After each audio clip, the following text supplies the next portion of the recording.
तो नेक्स्ट है हमारे पास image formation by spherical mirror. ठीक है, तो हमारे पास स्फेरिकल मिरर है, उसके अंदर इमेज कैसे बनती है। तो हमने अभी पढ़ा था कि हमारे पास जो स्फेरिकल मिरर है वो दो तरह के होते हैं, एक होता है कनकेव और एक होता है कन्वेक्स। ठीक है, इसके अंदर हमारे पास क्या होती है, एक होती है ये प्रिंसिपल एक्सिस, तो मिरर को काटती है, उस पॉइंट को क्या बोलते हैं, पोल। और जो जिस स्फीयर का ये पार्ट है उसको क्या बोलेंगे, रेडियस ऑफ कर्वेचर। और इन दोनों का जो मिड पॉइंट होगा उसको क्या बोलेंगे, हम फोकस बोलेंगे। अगर मेरे पास कनकेव मिरर है तो इसका इनर सरफेस क्या होगा, रिफ्लेक्टेड होगा, और अगर हमारा कन्वेक्स मिरर है तो उसका आउटर सरफेस रिफ्लेक्टेड होगा। तो हम पहले बात करते हैं कनकेव मिरर की। ठीक है, हमारा जो फर्स्ट है उसी को हम क्या करते हैं, पढ़ते हैं कनकेव।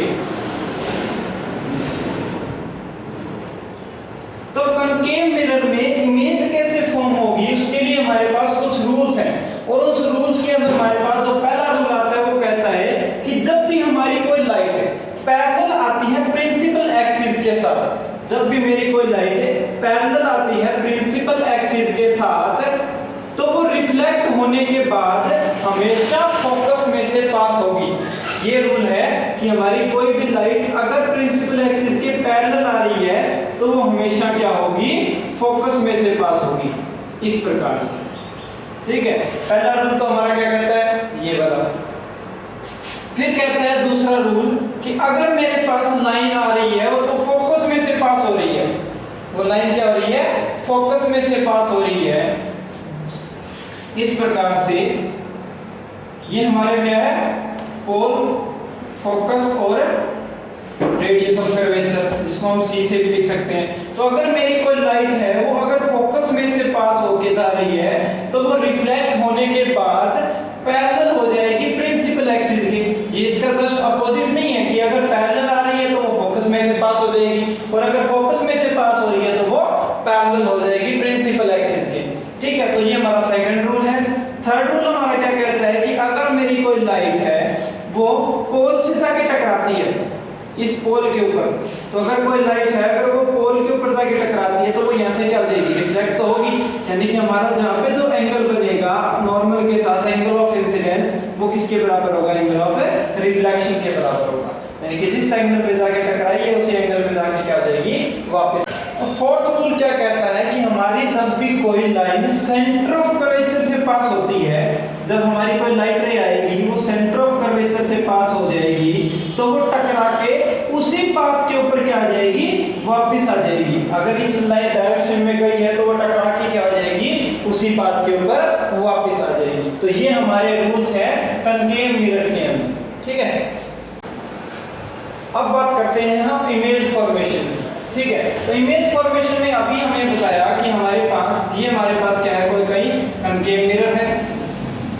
ठीक है, ये पॉइंट क्या है हमारे पास, पोल है, ये क्या है, फोकस है, ये क्या है हमारा सेंटर ऑफ कर्वेचर है। मैं अगर ऑब्जेक्ट को इंफिनिटी पे रख दूं, अगर ऑब्जेक्ट को इंफिनिटी पे रख दूं तो मेरी लाइंस आएंगी, वो रेज वो इस प्रकार से आएंगी, और वो टकरा के हमें पता है पहला रूल ही था कि हमारी जो लाइन पैरेलल आती है प्रिंसिपल एक्सिस के, वो टकराने के बाद कहां से पास होती है, फोकस से पास होती है, और जब ये रिफ्लेक्टेड लाइट मिलती दिखाई देती है उस पॉइंट पे हमारी क्या बनती है, इमेज नहीं बनती। तो हमारा पहला केस यही कहता है कि अगर ऑब्जेक्ट इंफिनिटी पे है तो उसकी इमेज फोकस के ऊपर बनेगी और पॉइंट साइज्ड बनेगी, पॉइंट साइज्ड बनेगी। तो पॉइंट साइज्ड है तो इसके फोकस के ऊपर इमेज बन जाएगी। तो पहली हमारे पास यही। सेकंड ये कहता है कि अगर मैं ऑब्जेक्ट को इंफिनिटी से लेके अब मैं बियॉन्ड सी रख दूं, तो हमारी सेकंड केस में क्या हो जाएगा कि अगर मैं ऑब्जेक्ट को बियॉन्ड द सी रख दूं, यहां पे मैंने ऑब्जेक्ट को रख दिया, ठीक है, तो अब हमारे पास इमेज कहां पे बनेगी, पहली रे तो हमें पता है कि एक रे जाएगी प्रिंसिपल एक्सिस के पैरेलल, और वो टकरा के हमेशा कहां से पास होती है, फोकस में से पास होती है। ये रे गई और यहां से टकरा के वापस फोकस में से पास हो गई। दूसरी रे है वो यहां से जाएगी सेंटर ऑफ कर्वेचर में से, और आपको पता है सेंटर ऑफ कर्वेचर में से जब कोई रे जाती है तो टकरा के उसी पाथ के ऊपर क्या जाती है, वापस आ जाती है। तो एक रे रिफ्लेक्टेड ये रही और एक रिफ्लेक्टेड रे ये रही, तो हमारी मिलती कहां पे दिखाई देती है, ये दिखाई देती है। तो तो इसी पॉइंट के ऊपर हमारी क्या बन जाएगी, इमेज बन जाएगी। तो सेकंड केस में है कि अगर ऑब्जेक्ट को बियॉन्ड द सी रखता हूं तो हमारी इमेज फोकस और सेंटर के बीच में बनती है और इन्वर्टेड उल्टी बनती है और हमेशा थोड़ी छोटी बनती है, ठीक है, same side on the mirror बनती है, ठीक है। थर्ड केस इसी के अंदर आता है कि अगर मैं ऑब्जेक्ट को सेंटर पे ही रख दूं, मैं ऑब्जेक्ट को कहां पे रख दूं, वहां पे सेंटर के ऊपर ही रख दूं, यहां पे मैंने मेरा ऑब्जेक्ट रख दिया, तो अब आपको पता है कि हमारी जो रे है पहली जाएगी सीधी टकरा के इसके साथ कहां से पास हो जाएगी, फोकस में से पास हो जाएगी, ठीक है। दूसरी रे मैं कहता हूं कि मेरी जो दूसरी रे है वो यहां से जाएगी और पोल से टकरा के यहां से इस प्रकार से ऐसे पास हो जाएगी, तो ये मेरे पास क्या आ गई, दो रिफ्लेक्टेड रे नहीं आ गई, एक रे यहां से टकरा के फोकस में से पास हो गई, एक पोल पे गई और वो सीधी आ गई, तो मिलती कहां पे दिखाई देती है मुझे, यहां पे, तो मेरी इमेज कहां बनेगी, यहीं पे बनेगी, तो मेरी इमेज यहीं पे बन जाएगी। तो जब मैं ऑब्जेक्ट को सेंटर ऑफ कर्वेचर पे रखता हूं तो इमेज भी सेंटर ऑफ कर्वेचर पे ही बनती है, सेम साइज की बनती है, लेकिन उल्टी बनती है, उल्टी नहीं बन रही है, सीधी और इसकी उल्टी इमेज बन रही है। तो ये हमारा है जब ऑब्जेक्ट को सेंटर पे रखते हैं। फिर हमारे पास केस नंबर आता है 4। फोर्थ केस ये कहता है कि अगर मैं ऑब्जेक्ट को सेंटर और फोकस के बीच में रख दूं, अब मेरे पास जो ऑब्जेक्ट है उसको मैंने फोकस और सेंटर के बीच में रख दिया यहाँ पे, ठीक है। तो पहली रे तो आपको पता है यहाँ से टकरा के कहां से पास हो जाएगी, फोकस में से पास हो जाएगी, ये रे गई और ये फोकस में से टकरा के वापस आ गई। दूसरी रे जाएगी कहां पे, पोल पे, क्योंकि ना तो फोकस में से ना सेंटर में से, तो पीछे रह गई, अब वो यहाँ पे पोल पे जाके टकराएगी और यहाँ से क्या आ जाएगी, इस प्रकार से आ जाएगी। अब हमारे पास यहाँ पे मिलती दिखाई दे रही है, तो मेरे पास ऑब्जेक्ट की इमेज कहाँ पे बन जाएगी, यहाँ पे नहीं बन जाएगी। तो अगर मैं ऑब्जेक्ट को सेंटर और फोकस के बीच में रखता हूँ तो मेरी इमेज बियॉन्ड द सेंटर बनती है, थोड़ी साइज में बड़ी बनती है और इन्वर्टेड उल्टी बनती है, ठीक है। ये सारी की सारी इमेजेस हैं, ये रियल बन रही है क्योंकि जो रिफ्लेक्टेड रे है वो एक्चुअल में मिलती दिखाई दे रही है, ठीक है, एक्चुअल में मिल रही है वो, तो ये सारी की सारी इमेजेस क्या है, रियल। अब जो हमारे पास लास्ट केस आता है वो है हमारे पास केस नंबर 5। अगर मैं ऑब्जेक्ट को और नजदीक लेके जाऊं, फोकस पे ले जाऊं, तो फोकस पे ले जाने पर क्या होगा, ये हमारा क्या है, पोल, और ये रहा फोकस और ये रहा सेंटर ऑफ कर्वेचर। मैंने ऑब्जेक्ट को फोकस पे रख दिया, अब फोकस पे रखने पर आपको पता है एक लाइन कहां पे जाएगी, यहां से जाएगी, टकराएगी, टकरा के कहां से पास हो जाएगी, फोकस में से पास हो जाएगी। दूसरी यहां पे जाएगी, इसके साथ टकराएगी और यहां से पास हो जाएगी, हो जाएगी। तो जब मैं ऑब्जेक्ट को फोकस के ऊपर रखता हूं तो मेरी इमेज है वो बनती है इंफिनिटी पे, इमेज कहां पे बनेगी, इंफिनिटी पे बनेगी। ये इसका जस्ट अपोजिट है, जब इमेज हमारा ऑब्जेक्ट हमारा इंफिनिटी पे हो तो इमेज बनती है फोकस पे, और जब ऑब्जेक्ट फोकस पे हो तो इमेज बनती है इंफिनिटी पे, जस्ट अपोजिट। इसी के बाद हमारे पास जो लास्ट केस है नंबर 6, उसमें कहता है कि अगर मैं ऑब्जेक्ट को और आगे ले जाऊं, अब मैं क्या करता हूं, ऑब्जेक्ट को फोकस और पोल के बीच में ले जाता हूं। अब मैं क्या करता हूं, ऑब्जेक्ट को, ये पोल रहा और ये फोकस रहा, मैंने इन दोनों के बीच में रख दिया। तो पहली लाइन तो आपको पता है यहां से टकराएगी, टकरा के कहां पे पास हो जाएगी, फोकस में से। दूसरी लाइन यहां से आई, यहां से टकरा के और वो ऐसे पास हो गई। तो अब हमारे पास जब ऑब्जेक्ट को फोकस और पोल के बीच में रख देते हैं तो ये एक लाइट थी, ये टकरा के यहां से पास हो गई और ये टकरा के यहां पे पास हो गई। तो इस तरफ तो इनका डिस्टेंस बढ़ता जा रहा है, तो ये इस तरफ तो हमें मिलते कहीं पे दिखाई देगी नहीं, यानी कि ये एक्चुअल में तो मीट करेगी नहीं। फिर मैं क्या करता हूं, इनको आगे की तरफ बढ़ा के देखता हूं। तो आगे की तरफ जब मैं इनको बढ़ा के देखता हूं तो मुझे ये इस पॉइंट के ऊपर मिलती दिखाई देती हैं, मिलती दिखाई देती हैं। तो मेरे पास यहाँ पे क्या बन जाती है, इमेज बन जाती है। यानी कि जब मैं ऑब्जेक्ट को फोकस और पोल के बीच में रखता हूं तो उसकी इमेज रियल नहीं बनती, क्या बनती है, वर्चुअल बनती है, एनलार्ज्ड बड़ी बनती है और बिहाइंड द मिरर बनती है, जो हमारे पास। तो नेक्स्ट है हमारे पास कन्वेक्स मिरर। जैसे हमने कनकेव मिरर में कुछ रूल्स पढ़े थे कि रेस जा रही है वो कहां से टकरा के कहां से पास होगी, उसी प्रकार से कनकेव कनकेव मिरर में क्या होगी हमारे पास कि रेज आ रही है, वो टकरा के कहां से पास हो रही है। तो उसके अंदर हमारे पास 4-5 केस बने थे, इसके अंदर हमारे पास 2 ही केस है। और 2 केस क्यों है? क्योंकि इसका इनर सरफेस है वो क्या है? ओपेक है। क्योंकि जिस तरफ हमारा सेंटर ऑफ कर्वेचर होगा, फोकस होगा, वो साइड इसकी क्या है? ओपेक है। अब हमारा ऑब्जेक्ट होगा वो क्या होगा? इस साइड में होगा। तो अगर इसमें लाइट आ रही है इन्फिनिटी से, लाइट आ रही है इन्फिनिटी से, तो वो इस तरह से रिफ्लेक्ट हो जाएगी, रिफ्लेक्ट हो जाएगी। और ये जो रिफ्लेक्टेड रे है, ये एक्चुअल में मुझे फोकस के ऊपर मिलती दिखाई देती है। यानी कि अगर मैं इनको बैक ट्रेस करूं तो ये मुझे कहां से पास होती दिखाई देगी? फोकस में से पास होती दिखाई देगी। ठीक है। दूसरी चीज ये कह रहा है कि अगर मेरे पास कोई लाइट रे है, वो आ रही है फोकस की तरफ, ये हमारा ये फोकस है, ये हमारा क्या है? सेंटर ऑफ कर्वेचर है, ये हमारा पोल है। कि अगर मेरी कोई लाइट है वो आ रही है किसकी तरफ है? फोकस की तरफ है। अब इसमें से पास तो हो नहीं सकती क्योंकि रिफ्लेक्ट होनी है, तो वो रिफ्लेक्ट होके parallel to the principal axis हो जाएगी।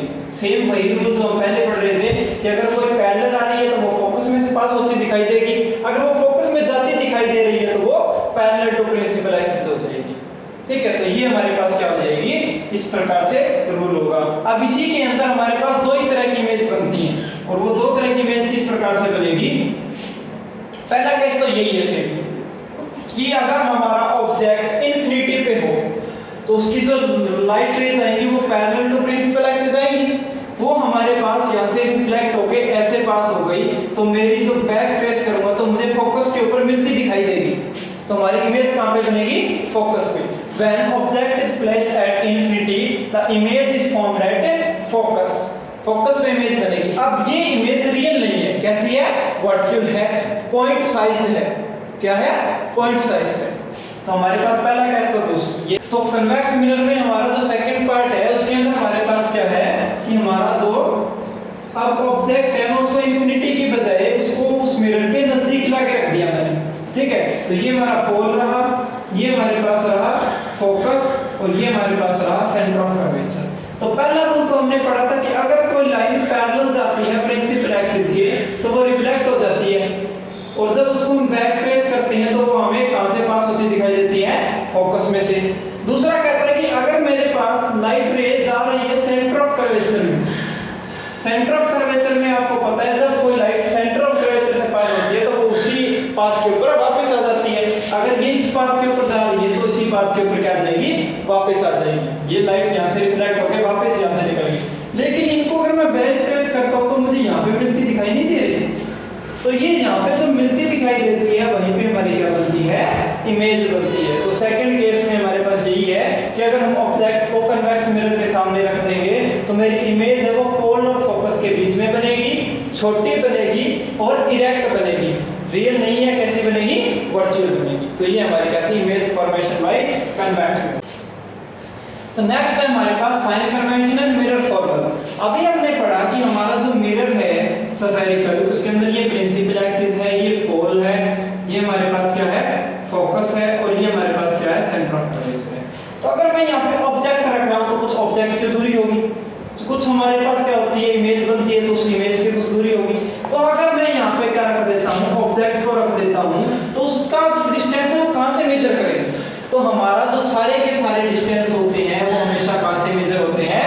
पोल से होते हैं। तो हमारे पास पोल से इस ऑब्जेक्ट की जो जितनी भी दूरी होगी उसको हम रिप्रेजेंट करते हैं यू से। ठीक है। और इसके बाद यहाँ से हमारी जो इमेज बन जाएगी, इमेज की जो डिस्टेंस होती है उसको हम रिप्रेजेंट करते हैं v से। और जो फोकस है इसको हम बोलते हैं फोकल लेंथ, जिसको हम क्या करते हैं? स्मॉल f से रिप्रेजेंट करते हैं। और जो सेंटर और पोल के बीच में आपको मैंने पहले बताया था इसको क्या कहते हैं? Radius of curvature. तो ये तो होता है हमारे पास सिंबल्स की क्या क्या यूज कर रहे हैं? ऑब्जेक्ट की डिस्टेंस u, इमेज की distance v, focal length f, radius of curvature r। फिर हमारे पास आता है कि हम इस डिस्टेंस को किस तरफ कैसे मेजर करेंगे। तो आपको सिर्फ 2-3 चीजें याद रखनी है। इस पोल से जितनी भी डिस्टेंस हम इस तरफ मेजर कर रहे हैं वो सारी की सारी क्या होती है? नेगेटिव होती हैं। वो सारी की सारी क्या होती है? नेगेटिव होती हैं। और इस पोल से हम इस तरफ राइट साइड में जो जितनी भी डिस्टेंस मेजर करेंगे वो क्या क्या होगी हमारी, पॉजिटिव होगी। अगर हम इस पोल से इस तरफ मेजर कर रहे हैं तो सारी नेगेटिव, और पोल से इस तरफ मेजर कर रहे हैं सारी की सारी पॉजिटिव। अगर इस लाइन से ऊपर की तरफ मेजर कर रहे हैं तो सारी की सारी पॉजिटिव, और इस प्रिंसिपल एक्सिस के नीचे अगर कोई हम मेजर कर रहे हैं तो वो क्या हो जाएगी, हमारी नेगेटिव हो जाएगी। तो ये हमारे पास है साइन कन्वेंशन, ठीक है, कि हमारे पास साइन कन्वेंशन कैसा होगा। उसके बाद आता है मिरर फॉर्मूला। तो आपने अभी पढ़ा V, U और F, इन तीनों के बीच में एक रिलेशन होता है, वो होता है हमारे पास 1/V माइनस का 1/U is equal to 1/F। इसको बोलते हैं हम मिरर फॉर्मूला। इसके अंदर आपके पास कुछ ना कुछ वैल्यू यूज होंगी। तो अगर हम बात कर रहे हैं कनकेव मिरर की, तो कनकेव के अंदर फोकस किस तरफ है, इस तरफ है, तो इसके अंदर फोकस क्या होगा, नेगेटिव होगा। U है वो भी इस तरफ है, नेगेटिव है। V है इस तरफ, नेगेटिव है। लेकिन अगर हम कन्वेक्स की बात करें तो इसका हमारे पास फोकस और सेंटर दोनों इस तरफ है, ठीक है। तो इसके अंदर फोकस और सेंटर इस तरफ है, ये किस तरफ है, पोल से राइट साइड नहीं है, तो इसका तो फोकस और रेडियस ऑफ कर्वेचर होगा वो क्या होगा, पॉजिटिव होगा। तो ये तो हमारे पास साइन कन्वेंशन है, मिरर फॉर्मूला।